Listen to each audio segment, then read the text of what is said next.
Disclaimer. This book may contain content that is considered historically inaccurate or culturally insensitive by modern standards. My hope is that by exploring old literature, we will better understand why people of the past thought the way that they did and understand the influences that shape their culture. This video is not intended for young audiences.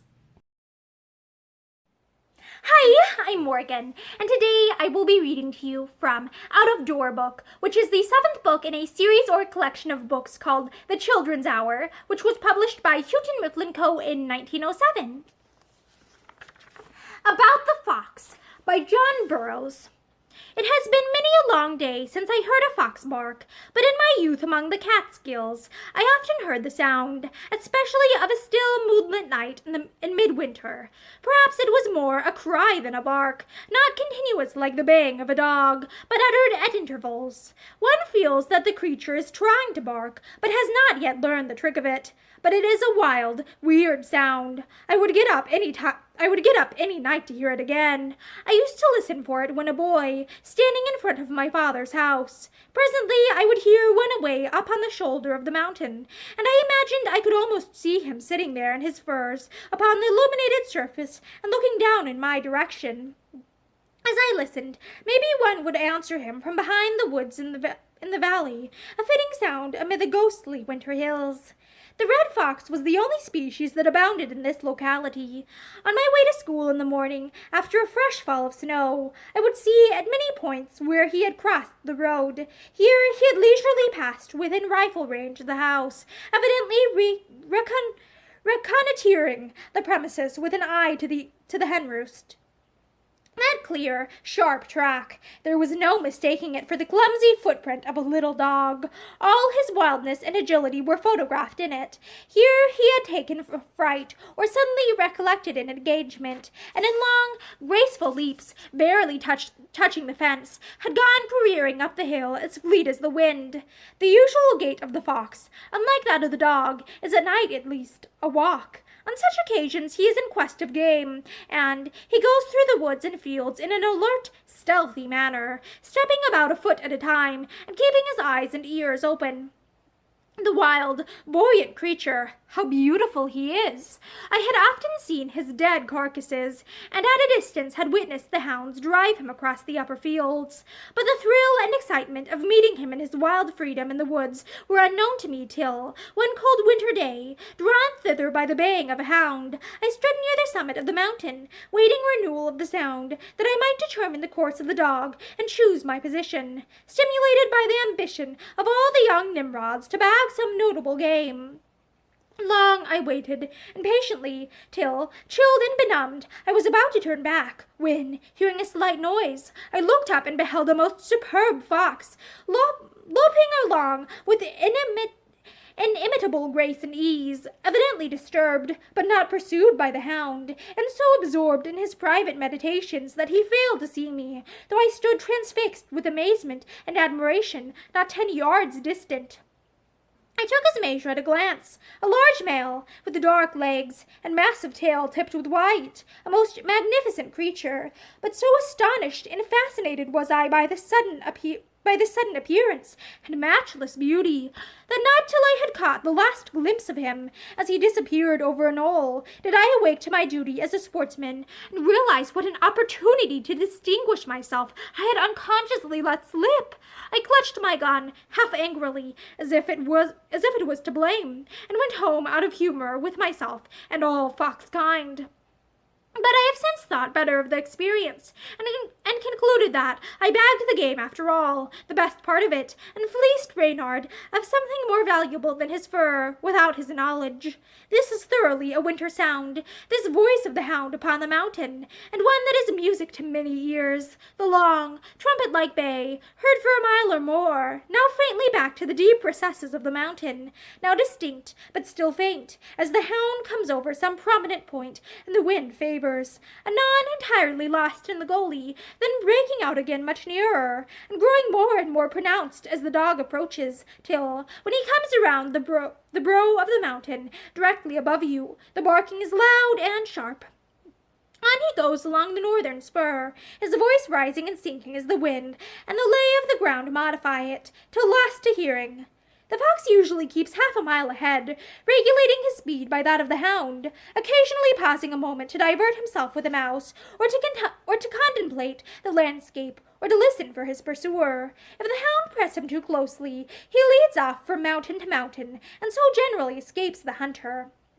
But if the pursuit be slow, he plays about some ridge or peak, and falls a prey, though not an easy one, to the experienced sportsman. A most spirited and exciting chase occurs when the farm dog gets close upon one in the open field, as sometimes happens in the early morning. The fox relies so confidently upon his superior speed that I imagine he half tempts the dog to the race. But if the dog be a smart one, and their course lies downhill, over smooth ground, Reynard must put his best foot forward, and then sometimes suffer the ignominy of being run over by his pursuer, who, however, is quite unable to pick him up owing to the speed. But when they mount the hill or enter the woods, the superior nimbleness and agility of the fox tells at once, and he easily leads the dog far in his rear. For a cur less than his own size, he manifests little fear, especially if the two meet alone, remote from the house. In such cases, I have seen first one turn tail, then the other. One of the most notable features of the fox is his large and massive tail. Seen running on the snow at a distance, his tail is quite as conspicuous as his body, and, so far from appearing a burden, seems to contribute to his lightness and buoyancy. It softens the outline of his movements, and repeats or continues to the eye the ease and poise of his carriage, but, pursued by the hound on a wet, thawy day, it often becomes so heavy and bedraggled as to prove a serious inconvenience, and compels him to take refuge in his den. He is very loath to do this. Both his pride and the traditions of his race stimulate him to run it out, and win by fair superiority of wind and speed, and only a wound or heavy and moppish tail will drive him to avoid the issue in this manner. To learn his surpassing shrewdness and cunning, attempt to take him with a trap. Rogue that he is, he always suspects some trick, and one must be more of a fox than he is himself to overreach him. At first sight it would appear easy enough. With apparent indifference he crosses your path, or walks in your footsteps in the field, or travels along the beaten highway, or lingers in the vicinity of stacks and remote barns. Carry the carcass of a pig, or a fowl, or a dog, to a distant field in midwinter, and in a few nights his tracks cover the snow about it. The inexperienced country youth, misled by this seeming carelessness of Reynard, suddenly conceives a project to enrich himself with fur, and wonders that the idea had not occurred to him before, and to others. I knew a youthful yeoman of this kind who imagined he had found a mine of wealth on discovering on a remote side hill, between two woods, a dead porker, upon which it appeared all the foxes of the neighborhood did nightly banquet. The clouds were burdened with snow, and as the first flakes commenced to eddy down, he set out, trap and broom in hand, already counting over in imagination the silver quarters he would receive for his first fox-skin.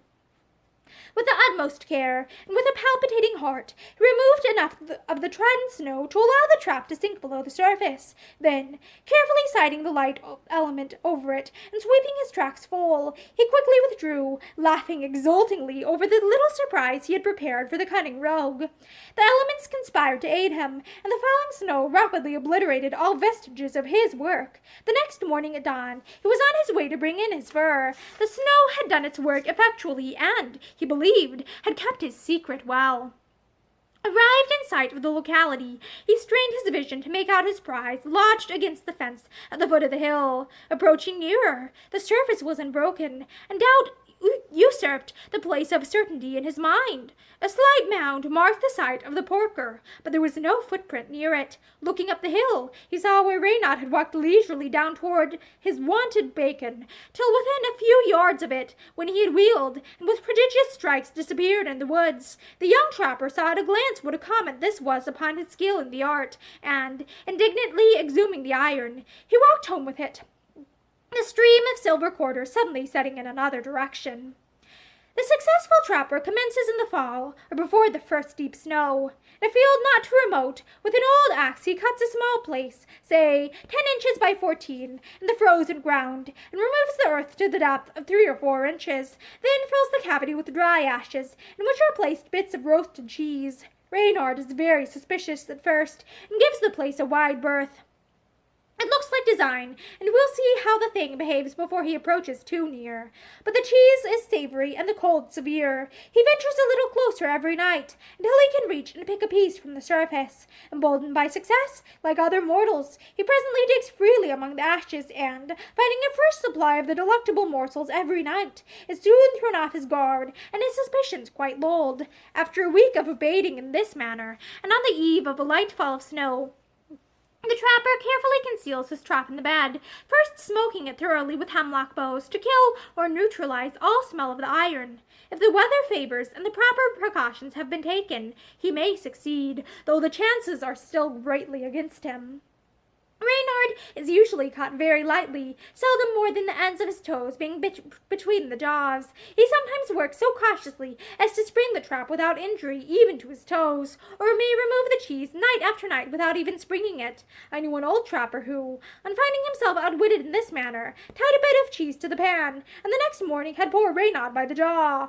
The trap is not fastened, but only encumbered with a clog, and is all the more sure in its hold by yielding to every effort of the animal to extricate himself.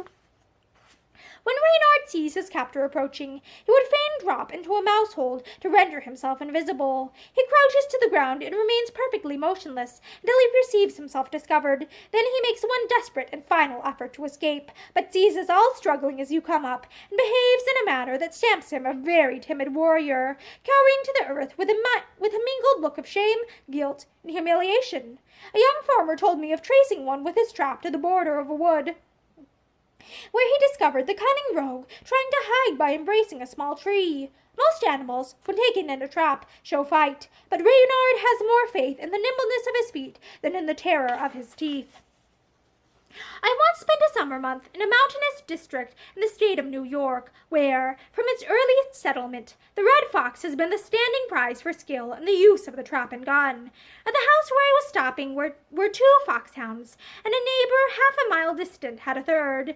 There were many others in the township, and in season they were well employed too, but the 3 spoken of, attended by their owners, held high carnival on the mountains in the immediate vicinity, and many were the foxes that, winter after winter, fell before them, 25 having been shot, the season before my visit, on one small range alone, and yet the foxes were apparently never more abundant than they were that summer, and never bolder, coming at night within a few rods of the house and of the unchained, alert hounds, and making havoc among the poultry.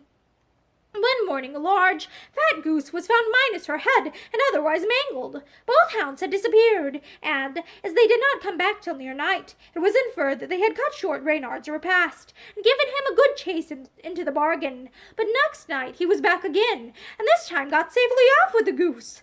A couple of nights after, he must have come with recruits, for next morning 3 large goslings were reported missing. The silly geese now got it through their noddles that there was danger about, and every night thereafter came close up to the house to roost.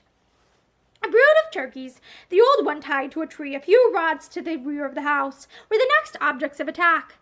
The predacious rascal came, as usual, in the latter half of the night. I happened to be awake, and heard the helpless turkey cry, "What?" with great emphasis. Another sleeper on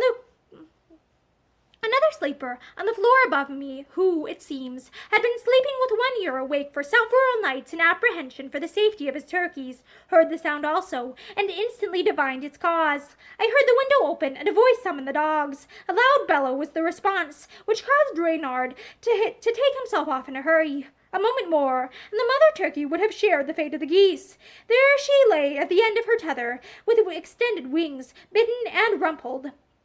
The young ones roosted in a row on the fence near by, and had taken flight on the first alarm. Turkeys, retaining many of their wild instincts, are less easily captured by the fox than any other of our domestic fowls. On the slightest show of a danger, they take to wing, and it is not unusual, in the locality of which I speak, to find them in the morning perched in the most unwonted places, as on the peak of the barn or hay shed, or on the top of the apple trees, their tails spread and their manners showing much excitement. There chance one turkey is minus her tail, the fox having succeeded in getting only a mouthful of quills. As the brood grows and their wings develop, they wander far from the house in quest of grasshoppers. At such times they are all watchfulness and suspicion. Crossing the fields one day, attended by a dog that much resembled a fox, I came suddenly upon a brood about 1/3 grown, which were feeding in a pasture just beyond a wood. It so happened that they caught sight of the dog without seeing me, when instantly, with the celerity of wild game, they launched into the air, and, while the old one perched upon a tree-top, as if to keep an eye on the supposed enemy, the young went sailing over the trees toward home. The two hounds before referred to, accompanied by a cur dog, whose business it was to mind the farm, but who took as much delight in running away from prosy duty as if he had been a schoolboy, would frequently steal off and have a good hunt all by themselves, just for the fun of the thing, I suppose. I more than half suspect that it was as a kind of taunt or retaliation that Reynard came and took the geese from under their very noses. One morning they went off and stayed till the afternoon of the next day. They ran the fox all day and all night, the hounds baying at every jump, the cur dog silent and tenacious. When the trio returned, they came dragging themselves along, stiff, footsore, gaunt, and hungry. For a day or two afterward, they lay about the kennels, seeming to dread nothing so much as having to move. The stolen hunt was their spree, and of course they must take time to get over it. Some old hunters think the fox enjoys the chase as much as the hound, especially when the latter runs slowly, as the best hounds do. The fox will wait for the hound, will sit down and listen, or play about, crossing and recrossing and doubling upon his track, as if enjoying a mischievous consciousness of the perplexity he would presently cause his pursuer. It is evident, however, that the fox does not always have his share of the fun. Before a swift dog, or in a deep snow, or on a wet day when his tail gets sheavy, he must put his best foot forward. As a last resort he holds up. Sometimes he resorts to numerous devices to mislead and escape the dog altogether. He will walk in the bed of a small creek or on a rail fence. I heard of an instance of a fox, hard and long pressed, that took to a rail fence, and, after walking some distance, leaped to one side to a hollow stump, in the cavity of which he snugly stowed himself. The ruse succeeded, and the dogs lost the trail, but the hunter, coming up, passed by chance near the stump, when out bounded the fox, his cunning availing him less than he deserved. On another occasion the fox took to the public road, and stepped with great care and precision into a sleigh track. The hard, polished snow took no imprint of the light foot, and the scent was no doubt less than it would have been on a rougher surface. Maybe, also, the rogue had considered the chances of another sleigh coming along before the hound, and obliterating the trail entirely. Audubon tells of a fox, which, when started by the hounds, always managed to elude them at a certain point. Finally, the hunter concealed himself in the locality to discover, if possible, the trick. Presently along came the fox, and, making a leap to one side, ran up the trunk of a fallen tree which had lodged some feet from the ground, and concealed himself in the top.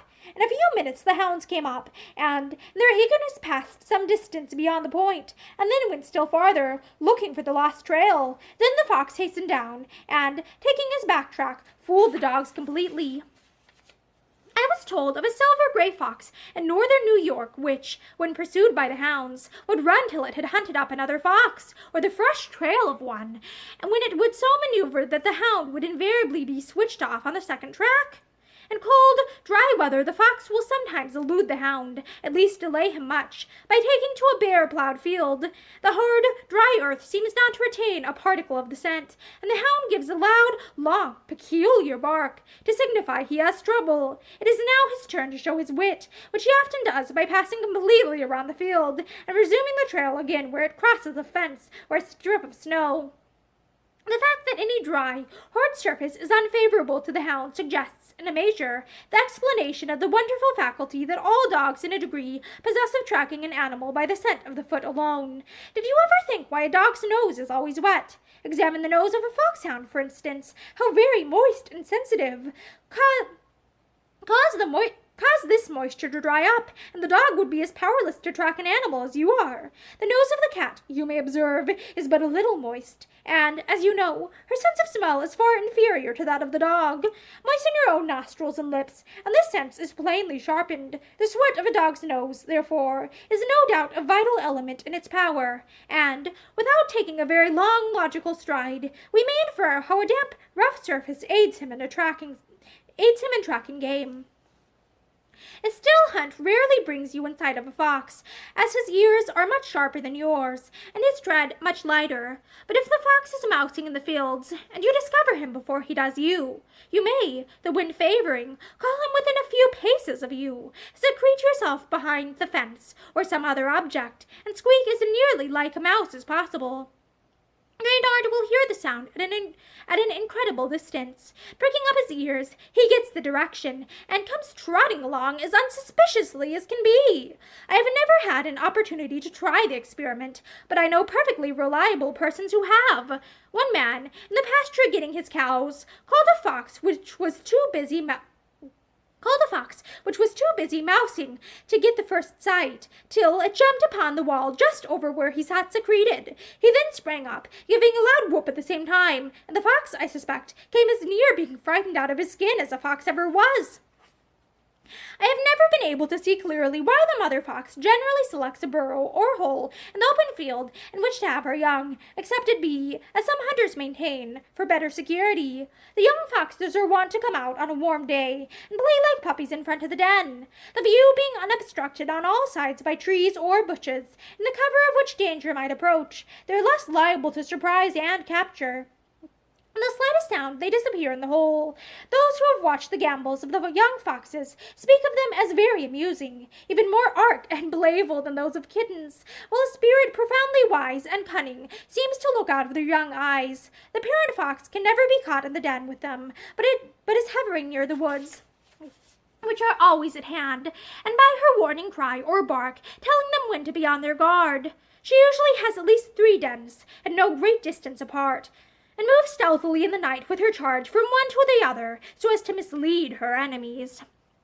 Many a party of boys, and of men too, discovering the whereabouts of a litter, have gone with shovels and picks, and, after digging away vigorously for several hours, have found only an empty hole for their pains. The old fox, finding her secret has been found out, had waited for darkness, in the cover of which to transfer her household to new quarters, or else some old fox hunter, jealous of the preservation of his game, and getting word of the intended destruction of the litter, had gone at dusk the night before, and made some disturbance about the den, perhaps flashed some powder in its mouth, a hint which the shrewd animal knew how to interpret.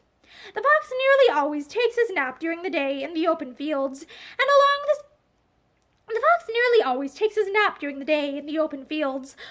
sides of the ridges, or under the mountain, where he can look down upon the busy farms beneath and hear their many sounds: the barking of dogs, the lowing of cattle, the cackling of hens, the voices of men and boys, or the sound of travel upon the highway. It is on that side, too, that he keeps the sharpest lookout, and the appearance of the hunter above and behind him is always a surprise. Foxes, unlike wolves, never go in packs or companies, but hunt singly. Many of the ways and manners of the fox, when tamed, are like the dog's. I once saw a young red fox exposed for sale in the market in Washington.